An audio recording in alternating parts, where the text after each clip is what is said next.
Monde numérique. Eux, ils sont présents au CES, mais il manque, toute, la Chine, enfin les gros acteurs chinois. Il manque, l'Inde, il manque, l'Amérique du Sud, il manque les la Russie bien sûr, il manque les pays, qui finissent par stan, Ouzbékistan et cetera et tous ces pays-là qui sont absents du CES et ben, ils sont massivement présents, au GAITEX, sans oublier bien sûr les Émirats arabes unis.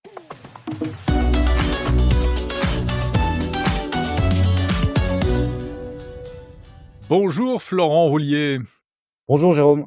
responsable innovation, chez Niji, cabinet spécialisé en transformation numérique. Florent, vous êtes à Dubaï actuellement. Merci de prendre quelques minutes pour, nous raconter dans Monde numérique ce que vous avez vu au salon GITEX ou GITEX, je sais même pas comment il faut prononcer, enfin ce grand salon de la tech, qui se tient chaque année à Dubaï. Alors cette année encore, c'est un déballage on a l'impression d'être plongé dans le futur.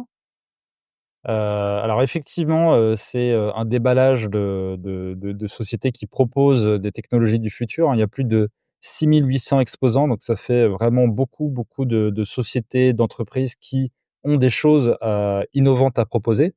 Quand on est en immersion sur ce salon, effectivement, on a un peu l'impression, de voir une partie du futur qui nous attend, que ça soit sur, tout ce que peut nous apporter l'IA, que ça soit, on en parlait, les villes ou les pays, de demain qui seront, ultra connectés, ultra intelligents, voilà, il y a plein de choses, qui ressortent de ce salon extrêmement intéressant parce que, c'est un salon qui, porte une vision très internationale. Tous les pays du monde sont présents au GAITEX. C'est un peu différent du CES de Las Vegas où on a surtout les pays, d'Europe et des US et quelques dragons asiatiques. On a vraiment l'ensemble du monde qui est présent, notamment la Chine, très innovant, l'Inde, la Russie, les États-Unis, l'Europe aussi est présente et donc ça donne une vision incroyablement, globale de l'innovation. Plus que le CES de Las Vegas, Beaucoup selon plus vous? que le CES. Le CES, c'est D'accord. principalement des exposants qui viennent des US, d'Europe et les 4 dragons asiatiques, hein, Japon, Corée du Sud, Taïwan, Singapour. Eux, ils sont présents au CES, mais il manque, Mmh. toute, la Chine, enfin les gros acteurs chinois. Il Mmh. manque, l'Inde, il manque, l'Amérique du Sud, il manque la Russie bien sûr, il manque les pays, qui finissent par stan, Ouzbékistan et cetera. Et tous ces pays-là qui sont absents du CES et ben, ils sont massivement présents, au GAITEX, sans oublier bien sûr les Émirats arabes unis, qui sont bien sûr Mmh. présents. C'est leur ils jouent à domicile, donc ils sont Ils bien sont évidemment présents organisateurs? et ils ont beaucoup d'ambition, beaucoup de technologies à proposer parce qu'ils veulent quand même devenir le leader de l'IA du monde. Donc ils se donnent les moyens de le faire et proposent énormément de solutions. Alors, qu'est-ce que vous avez vu de beau à ce GITEX 2025? Alors on a vu plein de choses, très belles. On a vu notamment, beaucoup de choses sur l'IA. Bien sûr, l'IA est partout dans tous les domaines, tous les secteurs.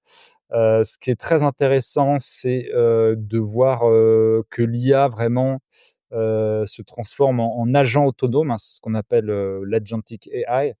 Donc il y a beaucoup d'agents IA autonomes. Donc ça va au-delà de la simple interaction, chat avec de l'IA. C'est vraiment des agents qu'on a, configurés avec quelques prompts et qui prennent des décisions autonomes pour gérer votre société, une partie de votre société. Donc ça peut être, traiter toutes vos demandes de vos clients, sans besoin d'humain parce qu'il va, demander au client des informations, des confirmations. Il va cataloguer la demande, il va prendre lui-même, si vous lui autorisez, la décision de rembourser un client si, par exemple, il y a un problème. Ça peut être aussi, des clients qui sont, adressés par, des canaux marketing de manière complètement personnalisée grâce à l'IA, des IA qui savent rebondir sur des emails. Voilà, tout seul, c'est des agents autonomes qui se déploient, qui sont, extrêmement présents au sein des grands acteurs, du cloud et de l'IA, qui jusqu'ici proposaient pas encore cette approche agentique aussi, mature et là, on voit que tous les acteurs, IA et du cloud proposent cette approche agenting de manière complètement mature et on a des use cases où il y a parfois 6 agents IA spécialisés qui vont prendre des Ah ouais. actions pour, par exemple, gérer, les réclamations aux assurances. Il y a, un agent qui, traite l'information, remplit le formulaire pour le client, un agent qui, décide de, est-ce que cette réclamation est justifiée, un agent qui rembourse et un agent qui contrôle tout ça. Donc en fait, on voit à quel point, l'humain, peut se faire de plus en plus remplacer, au bénéfice d'IA, complètement autonomes. désormais dans les processus de l'entreprise. Alors je crois qu'il y a pas mal de choses qui ont été annoncées aussi, présentées en tout cas en matière de services publics, hein. Les Émirats notamment sont très tournés vers l'automatisation des services publics. On parle notamment d'un fonctionnaire, virtuel à Abu Dhabi. Il y a effectivement, des agents, personnifiés Par des avatars, par par des avatars, voilà des exactement, visages, ouais, ouais. qui peuvent répondre, nuit et jour, même le dimanche, aux demandes des, concitoyens sur, Mmh. des services publics, qui peuvent aussi prendre en compte, des plaintes sur, la municipalité et cetera. Il y a même à Dubaï, un commissariat 100 automatisé qui marche 24 heures sur 24, 7 jours sur 7 et qui peut, faire, quasiment tout ce que fait un commissariat, donc enregistrer une plainte, alors ils peuvent pas porter secours à une victime, mais Eh ouais, c'est ce que j'allais dire, déclencher, l'arrivée de secours. S'il y a besoin, d'assistance humaine, ils peuvent déclencher un vidéo call avec un agent à distance. Donc c'est un commissariat automatisé 24 heures sur 24, 7 jours sur 7. C'est aussi un moyen, d'assurer cette fameuse sécurité, très, très présente dans les Émirats. Mmh. Il y a effectivement des services publics incroyables aux Émirats. Quand vous arrivez, à l'aéroport, de Dubaï et que vous êtes en business class, bien sûr, hein, c'est réservé à certaines populations, vous avez ce qu'ils Mmh. appellent le red carpet. Vous avez pas besoin de sortir votre passeport. Vous, avancez, vous sortez de l'aéroport parce que, la reconnaissance faciale a été activée. Alors ça marche qu'avec la compagnie Emirates pour l'instant, mais ça vous Ouais. permet de pas sortir votre passeport parce qu'il y a un lien qui se fait entre, les bornes de Emirates et les douanes, parce que c'est un pays très connecté, qui utilise à fond l'IA. Donc c'est le type de service public qu'on aimerait bien avoir en France, par exemple, surtout quand on Ouais. arrive à Charles de Gaulle, mais qu'on n'a pas du tout. Mmh. Non, non, nous, on a droit aux bouchons, interminables, hein, quand on vous allez voir quand vous allez rentrer en France Voilà, à je sais. à Charles de Gaulle, vous connaissez le truc, hein. Ouais. Ouais. Il y a aussi, je crois, des voitures de police autonomes, à Dubaï maintenant? Tout à fait, il y a des voitures de police autonomes, alors en petite quantité encore, mais qui circulent déjà. Donc il y a 2 modèles. Il y a un modèle, 4x4 qui circule dans les rues, donc il y a, tout un ensemble de capteurs, vidéo et d'IA bien sûr pour, détecter des comportements suspects, détecter, des éventuels problèmes, de voirie de circulation. Elle peut, donc lancer une intervention, elle peut aussi communiquer. Il y a un deuxième type de véhicule autonome qui est plus petit, qui lui peut aller dans des ruelles piétonnes, dans des parkings difficiles d'accès et qui pareil est équipé d'un ensemble de capteurs, qui peut donc intervenir, plus rapidement qu'un agent humain et surtout ça permet de, délester de je crois 50 les forces humaines, de police de ces rondes de surveillance. Parce qu'en fait la surveillance elle est déléguée, Mmh. à ces véhicules autonomes. Elle est aussi déléguée bien sûr au système de vidéoprotection, branché à l'IA et donc les forces de police vont seulement intervenir là où il y a besoin et on évite, on concentre la valeur des forces de police là où il y a besoin d'une intervention. Ah ouais, plutôt que d'avoir des fonctionnaires qui tournent, juste pour regarder, en fait. Voilà, c'est ça. Ouais.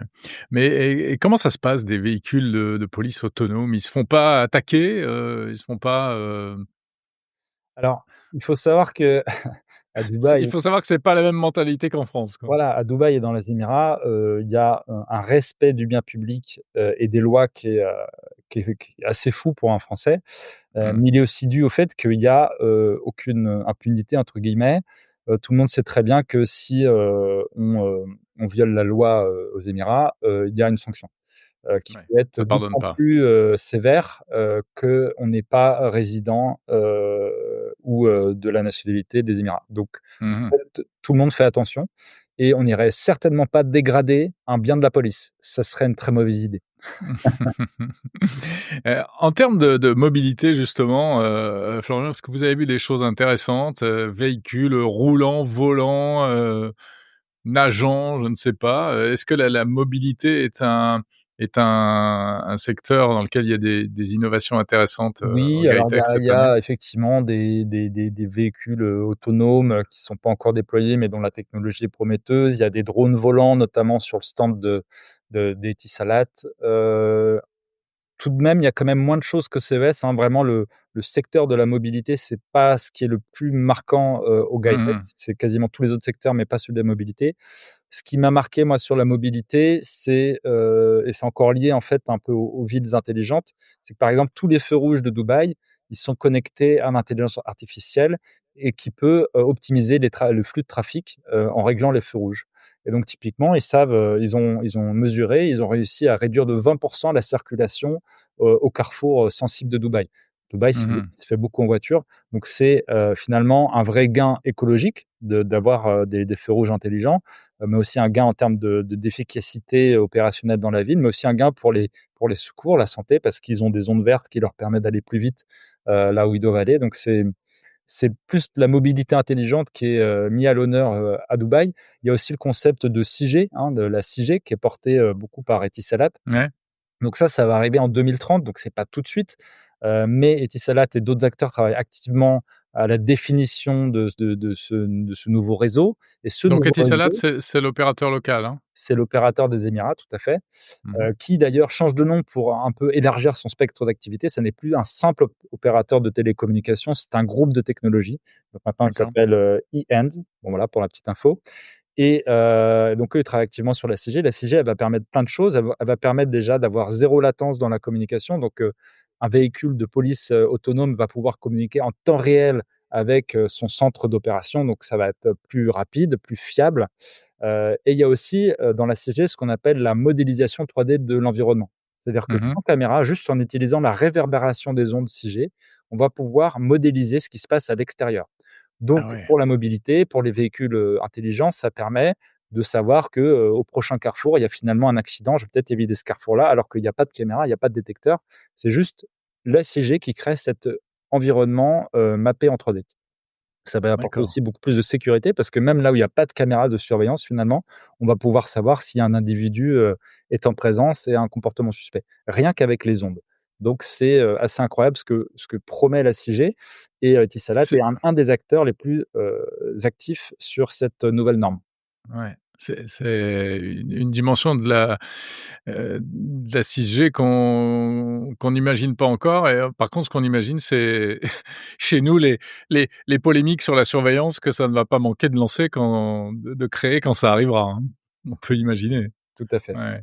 Hem, mais c'est, enfin, en tout cas, c'est une surveillance anonymisée parce qu'on n'a pas la caméra, donc c'est quelque part Ouais, une surveillance, si on peut c'est pas de la détection de faciale qui est mmh plus, soucieuse de la vie privée des gens parce qu'on n'a pas leur identité non plus.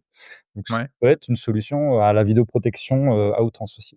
Ouais, ouais. Oui, un peu comme ça, c'est ce qui s'était passé, au moment des jeux olympiques, hein, en France, avec, la détection par caméra, mais uniquement de comportement et de scène et pas de l'identification, en réalité.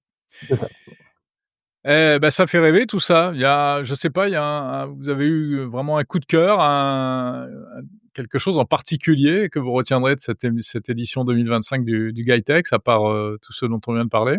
Heu, alors j'ai pas mal de coups de cœur, c'est un peu compliqué. Ensuite voilà, le GUI-TEX c'est quand même, très B2B, donc c'est moins, Oui, mmh ça qu'il faut rappeler waouh, aussi, ouais. orienté particulier que le CES de Las Vegas, par exemple. Donc c'est des coups de cœur, mais plutôt business, plutôt, orientés affaires, donc c'est pas forcément aussi, impactant pour le grand public. Bien sûr. En tout cas, il y a des choses, assez incroyables, voilà, en cyber, il y a des sociétés qui sont capables de détecter d'elles-mêmes, il y a une faille de sécurité et de corriger d'elles-mêmes le code de l'applicatif qui aurait, des failles. Il y a, aussi tout ce qui, concerne, toujours en cyber, des IA, des solutions qui vont détecter des attaques faites aussi par l'IA et donc nouvelles, qui n'ont pas encore de signature. Donc c'est des attaques qu'on appelle zero day, et 0D? Mmh ces IA sont assez intelligentes pour détecter qu'il y a une attaque, même si on ne la connaissait pas jusqu'ici. On ne connaissait pas sa signature, et du coup de bloquer l'attaque et d'y remédier. Et ça, c'est en analysant toute la donnée de l'entreprise, en voyant qu'il y a un comportement un peu une anomalie. Donc on arrive à faire ce type de choses. Ensuite, voilà, sur plein de secteurs finalement, je vais avoir des coups de cœur, mais c'est vraiment, très C'est des coups de cœur B2B, c'est des coups de cœur de business. OK. Eh bien, merci beaucoup, Florent Roulier, du cabinet Niji, spécialisé dans la transformation numérique des entreprises. Avec plaisir. Merci beaucoup, Jérôme.